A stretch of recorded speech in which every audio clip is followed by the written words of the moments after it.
এখানে মানুষ যত শান্তিতে থাকতে পারে আর কোথাও এত শান্তিতে থাকতে পারে? কত ঘটনা ঘটে অন্য রাজ্যে, আমি চাই না আমার রাজ্যে একটাও ঘটনা ঘটুক, কিন্তু যদি কোনো ঘটনা কোথাও ঘটে আপনারা কি বলেন? বেঙ্গল সেফ নয়।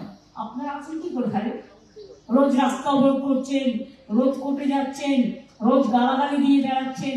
বেঙ্গল যদি সেফই না হয় তাহলে কোনটা সেফ? উত্তরপ্রদেশে ঘটনা ঘটলে সেফ, ভেরি সেফ। বিহারে ঘটনা ঘটলে ভেরি সেফ। রাজস্থানে ঘটনা ঘটলে ভেরি সেফ। উত্তরপ্রদেশে রোজ দরিদ্রের উপর অত্যাচার হলে ভেরি সেফ। একটি মেয়ে নির্যাতিত ধর্ষিত হওয়ার পর থানায় গেছে, থানার আইসি তাকে রেপ করেছে।